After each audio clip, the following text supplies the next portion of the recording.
नमस्कार बच्चों, जैसा कि आप लोग जानते हैं कि हम लोग इस चैनल पर अभी क्लास 6 की बुक पढ़ रहे हैं मैथ। और इसके अंतर्गत हम लोग अभी इस किताब का पाठ 3 पढ़ रहे हैं, जो कि है संख्याओं का खेल। तो बच्चों, आज हम लोग जो है इस पाठ के अंतर्गत जो है आने वाला पेज नंबर 65 पर टॉपिक मानसिक गणित, इसको समझेंगे और इसके अंतर्गत आने वाले सभी प्रश्नों के हल भी जानेंगे।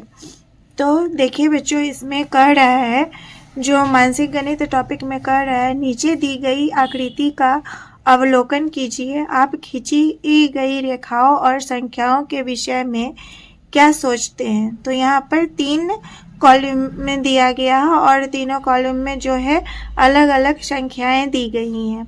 और यहाँ दिखलाया गया है जो बीच में जो कॉलम है उसमें कुछ संख्याएं दी गई है और उससे कुछ रेखाएं जो है इधर खींची गई है। तो देखिए इस तरह से जो है यहाँ है एक 3400 नंबर में एक रेखा जो खींची गई है वो 400 से मिल रही है और 2 रेखाएं जो है 1500 और 1500 से मिल रही है। मतलब 1500 और 1500 को अगर हम 2 बार जोड़ते हैं और उसमें 400 जोड़ते हैं तो हम लोग को इस तरह से 3400 मिल जाता है। ठीक उसी तरह से इस तरफ के कॉलम में जो है 38800 है और इसको जो है बीच वाले कॉलम से 4 रेखाओं द्वारा प्रदर्शित किया गया है। तो इसमें एक है 25000 से एक रेखा को खींचा गया है, दूसरा जो है 400 वाले कॉलम से 2 रेखाओं को खींची गई है, मतलब 400 को 2 बार लेना है। और तीसरा जो है 13000 से एक रेखा को खींचा गया है, मतलब 25000 प्लस 13000 प्लस 400 और प्लस 400 अगर हम लोग करें तो हम लोगों को इस तरह से 38800 मिल जाएगा। आगे कह रहा है किताब में, जो मध्य स्तंभ मतलब ये बीच वाले जो कॉलम है की संख्याओं को विभिन्न तरीके से जोड़कर साथ वाले स्तंभों की संख्याओं को प्राप्त किया जा सकता है। जैसे 1500 जोड़ 1500 जोड़ 400 बराबर जो है 3400 होता है, जैसा कि पीछे मैंने आप लोगों को समझाया है। वांछित योगफल को प्राप्त करने के लिए मध्य स्तंभ की संख्याओं का आवश्यकता अनुसार कई बार प्रयोग किया जा सकता है। वांछित योगफल को प्राप्त करने के लिए मध्य स्तंभ की संख्या और साथ वाले स्तंभ की संख्या को तीर के निशान लगाकर दर्शाइए। यहाँ जैसे कि ऊपर किताब में तीर का निशान लगाकर दर्शाया गया है, जिससे कि समझने में आसानी हो। नीचे 2 उदाहरण दिए गए हैं जिन्हें मानसिक रूप से हल करना अधिक सरल है। इसमें जो एग्जाम्पल है ये पीछे मैंने आप लोगों को समझा दिया है, वही एग्जाम्पल को यहाँ जो है मेंशन किया गया है। आगे इस तरह से हम लोग पेज नंबर 66 में आ जाएंगे। और 66 में देखिए बच्चों क्या कह रहा है, जो 66 में कह रहा है इस तरह से, जो क्या हम मध्य स्तंभ की संख्याओं का प्रयोग करके 1000 बना सकते हैं, क्यों नहीं। आगे कह रहा है 14000, 15000 और 16000 के विषय में आपका क्या विचार है। हाँ, यह संभव है, खोज करके देखिए कैसे, कौन सा हजार नहीं बनाया जा सकता है। तो ध्यान से देखिए बच्चों, इस गणित चर्चा में जो है 3 प्रश्न आप लोगों से किया जा रहा है, जिसका हल हम लोगों को ढूंढना है। तो ये पहला क्वेश्चन है, क्या हम मध्य स्तंभ की संख्याओं का प्रयोग करके 1000 बना सकते हैं। तो बच्चों इसका उत्तर होगा, जो हम मध्य स्तंभ का प्रयोग करके संख्या 1000 नहीं बना सकते हैं, क्योंकि मध्य स्तंभ में 400 को छोड़कर कोई भी संख्या 1000 से छोटी नहीं है। यहाँ किताब में जो है इसको ध्यान से देखिए, जो यहाँ जो है मध्य स्तंभ में जो है 400 से छोटी कोई संख्या नहीं है। 400 से छोटी जो है कोई संख्या नहीं है। सबसे पहले 25,000 है, फिर 13,000 है, फिर 1,1500 है और लास्ट का जो नंबर है वह है 60,000। मतलब 400 से छोटी कोई संख्या नहीं है। और 400 को हम लोग कितना, अगर 400 को 2 बार गुना करें तो 800 होगा और फिर अगर 3 बार गुना करेंगे तो 1200 हो जाएगा और इस तरह से वह 1000 से बड़ा हो जाएगा। और इसमें इस तरह से जो है हम लोग इसमें किसी भी संख्या का उपयोग करके जो है 1000 हम लोग नहीं बना सकते हैं। अगला क्वेश्चन था जो 14,000, 15,000 और 16,000 को हम लोग बना सकते हैं। तो 14,000 को कैसे बना सकते हैं? मध्य स्तंभ का प्रयोग करके। तो 14,000 को देखिए, मध्य स्तंभ में जो संख्या है एक 1500, उसको अगर हम लोग 6 से गुना करेंगे और उसमें और फिर 400 को 15 से गुना करके हम लोग जब दोनों को जोड़ेंगे तो हम लोग को इस तरह से जो है 14,000 मिल जाएगी। ठीक उसी तरह से 15,000 को अगर हम लोग क्या करेंगे, 400 को 5 बार गुना करेंगे तो मिल जाएगा 2,000 और 2,000 में अगर 13,000 जोड़ देंगे तो हो जाएगा हमारा 15,000। तो इसी तरह से 16,000 है। तो 16,000 को प्राप्त करने के लिए जो है हम लोग क्या करेंगे, मध्य स्तंभ से एक 13,000 वाला संख्या लेंगे और उसके बाद 13,000 में हम लोग को 3,000 जोड़ना है तो 16,000 मिल जाएगा। तो 3,000 बनाने के लिए हम लोग 1500 को 2 से गुना करेंगे तो 3,000 मिल जाएगा और 13,000 में 3,000 जोड़ देंगे तो इस तरह से 16,000 हम लोगों को प्राप्त हो जाएगा।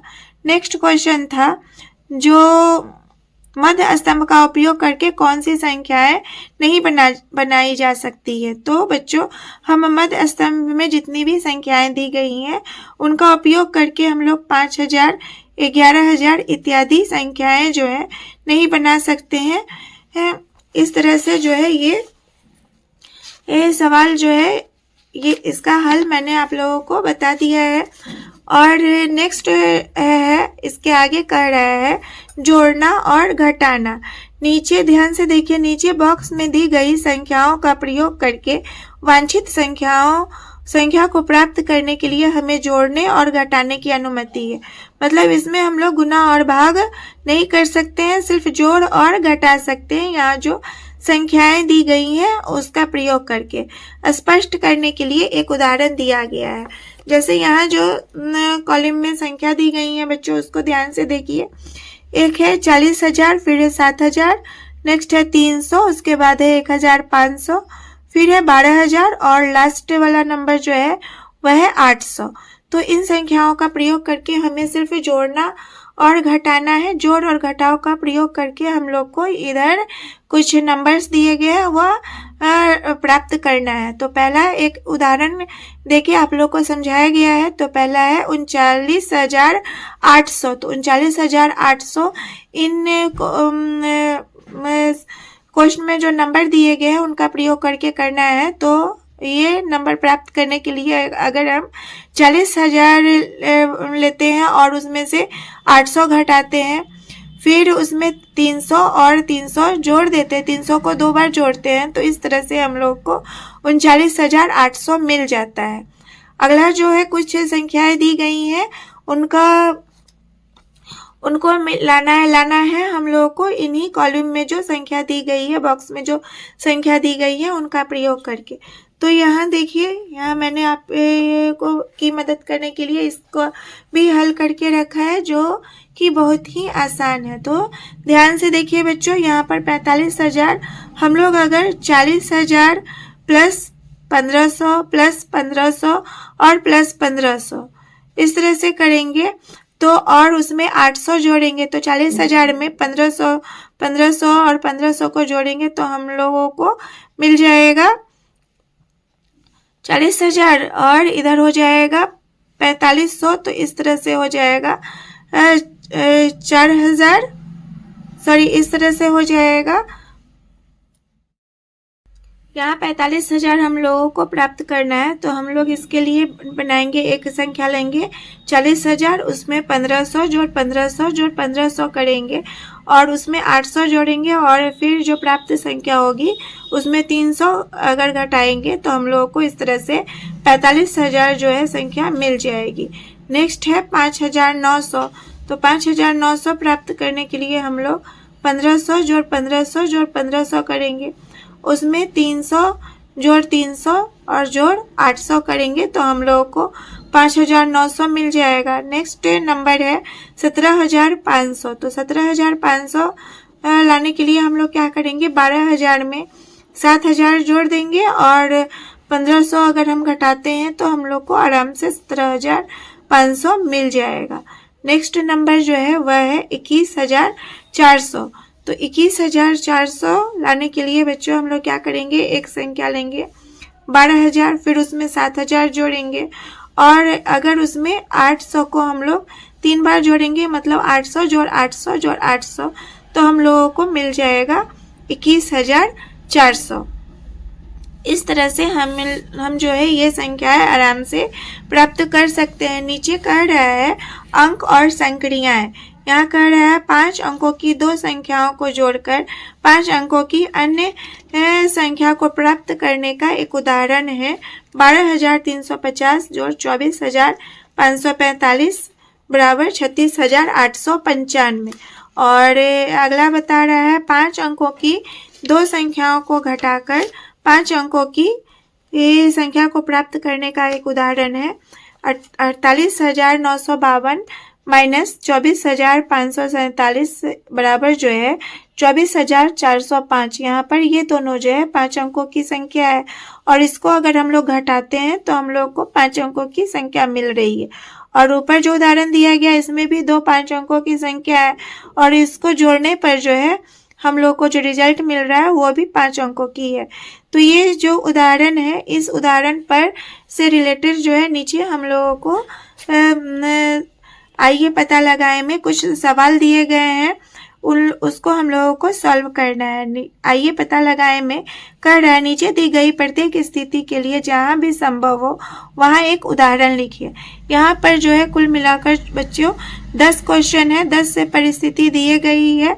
इसके लिए जो है आप लोगों को एक एक उदाहरण देकर समझाना है, लिखना है। तो इसमें जो है पहला परिस्थिति है वह है 5 अंकों की संख्या जोड़ 5 अंकों की संख्या से प्राप्त 5 अंकों की संख्या लिखिए जो 90,250 से अधिक हो। मतलब हम लोगों को 2 5 अंकों की संख्या लिखना है और जो रिजल्ट लाना है वह 90,250 से अधिक होना चाहिए। तो इन 10 सवाल का मैंने हल करके आप लोगों की मदद करने के लिए रखा है, तो यहाँ ध्यान से देखिए और समझिए। तो पहला क्वेश्चन था 5 अंक की संख्या, सॉरी बच्चों, यहाँ पहला क्वेश्चन था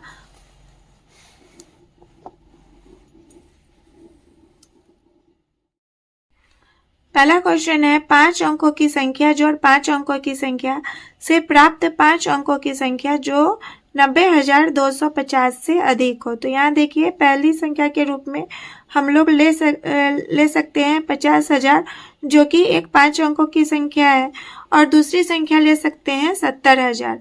और अगर इन दोनों को जो है हम लोग जोड़ेंगे तो हम लोग को जो है योगफल जो है मिलेगा 1,10,000 जो कि जो परिस्थिति दी हुई है 90,250 से बड़ी संख्या है। तो इस तरह से हम लोग ये इस प्रश्न को हल कर सकते हैं। अगला इस तरह से जो है अगला क्वेश्चन है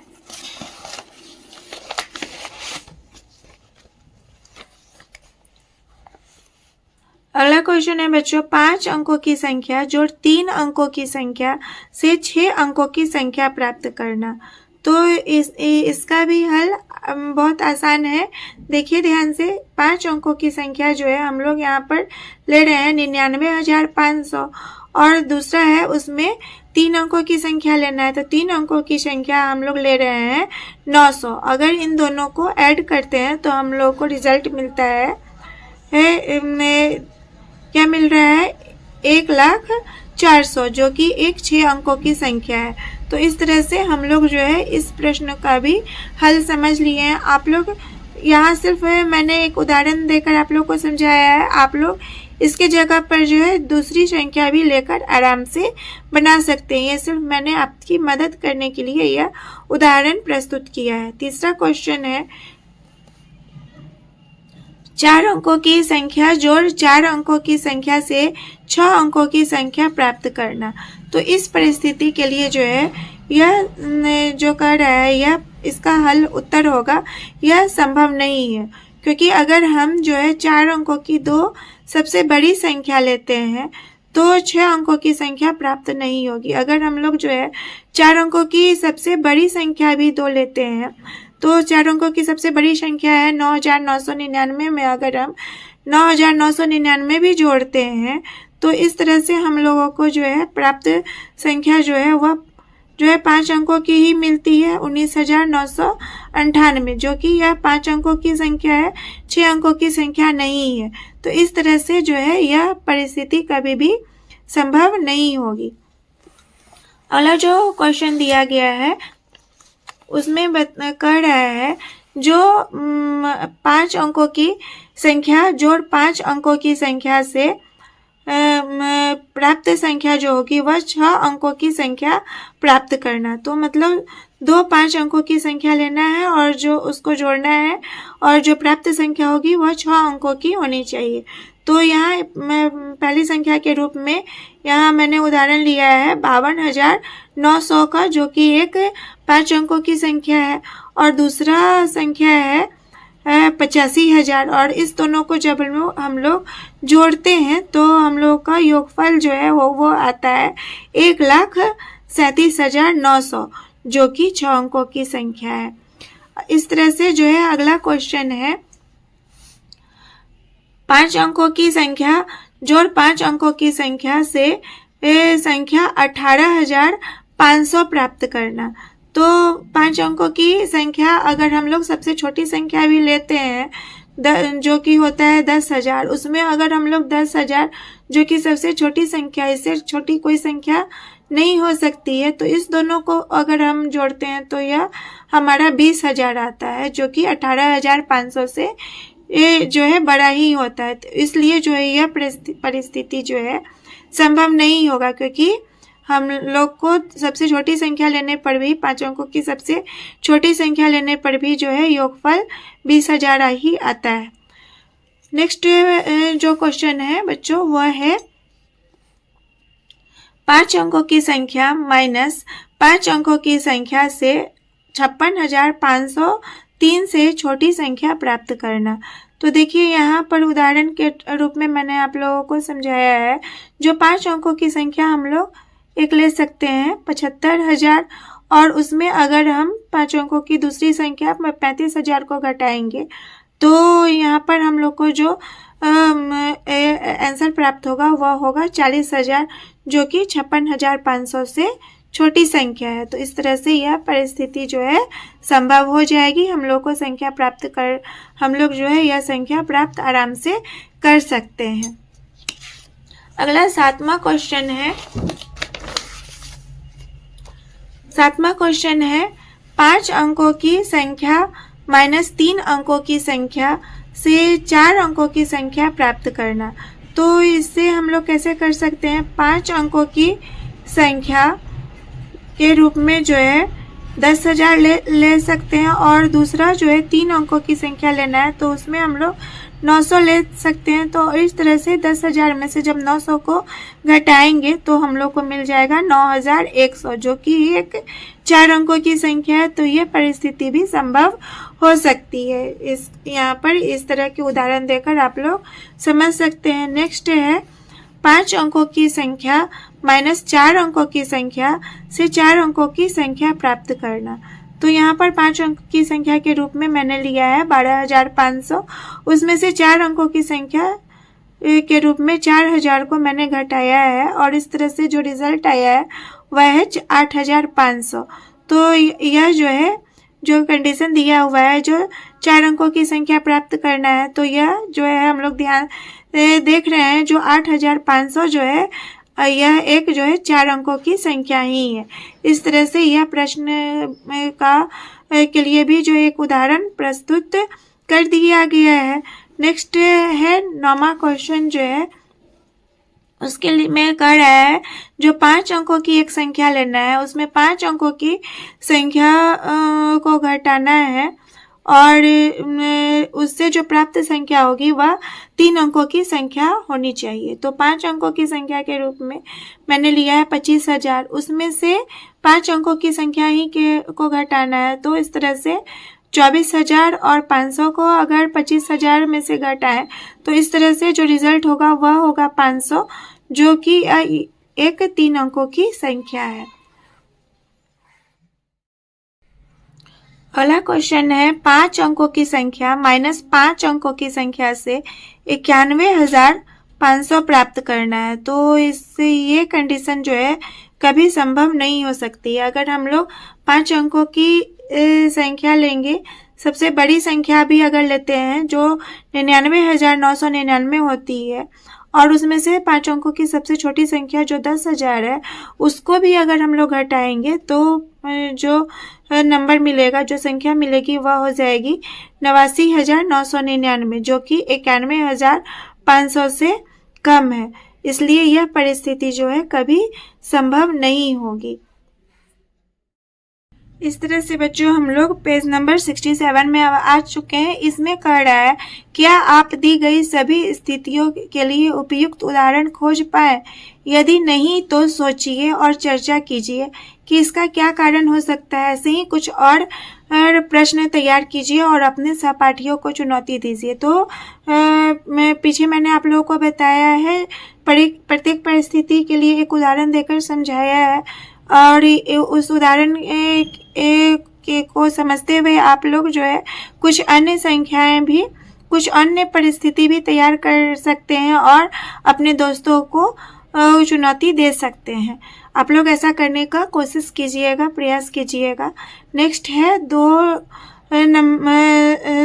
में जो हमेशा, कभी कभी या कभी नहीं। नीचे कुछ कथन दिए गए हैं, सोचिए, खोजिए और ज्ञात कीजिए कि क्या प्रत्येक कथन हमेशा सत्य है या केवल कभी कभी सत्य है या कभी सत्य नहीं है। आप ऐसा क्यों सोचते हैं? अपने तर्क लिखिए और कक्षा में चर्चा कीजिए। बच्चों इसमें हम लोगों को जो है नीचे कुछ परिस्थिति दिए गई है, कथन दिए गए हैं। इसके लिए हम लोगों को 3 ऑप्शन लिखना है आंसर में, जो वह 3 ऑप्शन है हमेशा या कभी कभी या कभी नहीं। तो इसके अंतर्गत जो है पहला क्वेश्चन जो है वह है 5 अंकों की संख्या जो 5 अंकों की संख्या से प्राप्त होती है एक 5 अंकों की संख्या। तो यह भी जो है आप लोगों के लिए बहुत ही आसान होने वाला है। इसका उत्तर जो है इस प्रकार है।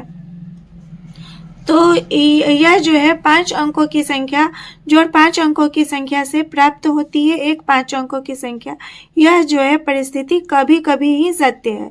इसको हम लोग 2 उदाहरण द्वारा समझ सकते हैं। यहाँ ध्यान से देखिए, जो उदाहरण 1 में दिखा रहा है, जो अगर हम लोग एक 5 अंक की संख्या 30,000 लेते हैं और दूसरी 5 अंक की संख्या 40,000 लेते हैं और इस दोनों को अगर जोड़ते हैं तो 70,000 मिलता है, जो कि एक 5 अंक की संख्या है। लेकिन अगर हम लोग उदाहरण 2 पर ध्यान दें तो यहाँ देखिए एक 5 अंक की संख्या के रूप में 90,000 लिया गया है और उस दूसरी 5 अंकों की संख्या के रूप में 50,000 लिया गया है। और इन दोनों संख्याओं को अगर जोड़ते हैं तो हम लोग को आंसर जो है वह मिलता है 1,40,000, जो कि 5 अंक की संख्या नहीं है, यह एक 6 अंक की संख्या है। इसलिए यह कंडीशन जो है यहाँ पर लागू कभी कभी ही सत्य होगा, हमेशा सत्य नहीं होगा। दूसरा क्वेश्चन जो है बच्चों बी में जो है क्वेश्चन कह रहा है 4 अंकों की संख्या जोड़ 2 अंकों की संख्या से प्राप्त होती है एक 4 अंकों की संख्या। तो इसका उत्तर जो है इस प्रकार है, जो 4 अंकों की संख्या के रूप में यह कंडीशन में जो है बच्चों कभी कभी ही सत्य है, क्योंकि अगर हम लोग 4 अंकों की संख्या के रूप में 2000 लेते हैं और उसमें 2 अंक की संख्या अगर 50 जोड़ते हैं तो हम लोग को 4 अंक की संख्या मिल जाती है 2050। परंतु अगर हम लोग 4 अंक की संख्या के रूप में 9990 लेते हैं और उसमें 2 अंक की संख्या के रूप में 90 अगर जोड़ते हैं तो आंसर जो मिलता है वह 10,080 हो जाता है, जो कि 4 अंक की संख्या नहीं है, यह 5 अंकों की संख्या है। इसलिए जो है यह कंडीशन में जो है कभी कभी ही सत्य होगा। नेक्स्ट जो क्वेश्चन है बुक में वह है जो 4 अंकों की संख्या जोड़ 2 अंकों की संख्या से जो संख्या प्राप्त होती है वह जो है 6 अंकों की संख्या होती है। तो यह कंडीशन जो है बच्चों कभी सत्य नहीं होगा, क्योंकि अगर हम लोग 4 अंकों की संख्या के रूप में 4 अंक की सबसे बड़ी संख्या भी ले जो 9999 है और उसमें 2 अंक की सबसे बड़ी संख्या को अगर जो 99 है उसको दोनों को अगर जोड़ते हैं तो हम लोगों को मिलता है 10,098। यह जो है प्रश्न के अनुसार जो है 6 अंक की संख्या नहीं है, यह केवल 5 अंक की संख्या ही है। तो यह परिस्थिति जो है कभी सत्य नहीं होगी। इस तरह से जो है डी में जो है क्वेश्चन 5 अंकों की संख्या माइनस 5 अंकों की संख्या से प्राप्त होती है एक 5 अंकों की संख्या। तो यह परिस्थिति भी जो है बच्चों कभी कभी सत्य होगा। इसको भी हम लोग उदाहरण के 2 उदाहरण देकर समझ सकते हैं। पहला उदाहरण है, अगर 5 अंकों की संख्या में 5 अंकों की संख्या से घटाए तो 5 अंक की पहली संख्या के रूप में 92,000 अगर लेते हैं उसमें से 35,000 घटाते हैं तो हम लोग को रिजल्ट जो है मिलता है 57,000, जो कि 5 अंक की संख्या है। लेकिन वहीं अगर 5 अंक की संख्या के रूप में हम लोग 12,000 लेते हैं और उसमें से 5 अंक की संख्या के रूप में 10,000 घटाते हैं तो हम लोगों को केवल 2,000 मिलता है, जो कि 4 अंक की संख्या है या 5 अंक की संख्या नहीं है। इसलिए जो ऊपर जो परिस्थिति दिया गया है वह जो है कभी कभी ही सत्य होगा। इस तरह से जो है हम लोग अगला क्वेश्चन ई में आ जाते हैं। ई में कह रहा है हम लोग को निकालना है एक 5 अंक की संख्या में से 2 अंक की संख्या को घटाना है और प्राप्त संख्या जो होती है वह 3 अंक की संख्या होनी चाहिए। तो इसका उत्तर जो है होगा यह परिस्थिति कभी संभव नहीं है, कभी सत्य नहीं होगा। इसको देखिए, अगर हम लोग 5 अंक की सबसे छोटी संख्या जो है जो 10,000 होती है उसमें 2 अंक की सबसे बड़ी संख्या, इससे बड़ी संख्या नहीं होती है 2 अंक की जो है 99, उसको भी अगर घटाते हैं जो हम लोगों को मिलता है क्या 9,901, जो कि 4 अंक की संख्या है। यह जो है प्रश्न के अनुसार 3 अंक की संख्या नहीं है, इसलिए यह परिस्थिति जो है कभी सत्य नहीं हो सकती है। तो बच्चों इस तरह से आज हम लोगों ने पेज नंबर 65, 66 और 67 में आने वाले प्रश्नों के उत्तर समझ लिए हैं। उम्मीद कर रही हूँ जो आप लोगों को भी अच्छी तरह से समझ में आ गया हो। कहीं भी अगर कठिनाई हो तो प्लीज़ कमेंट बॉक्स में बताइए, मैं उसे दूर करने की कोशिश करूँगी। अगर वीडियो अच्छा लगा हो तो प्लीज़ लाइक, शेयर और चैनल को सब्सक्राइब जरूर करें। Thank you.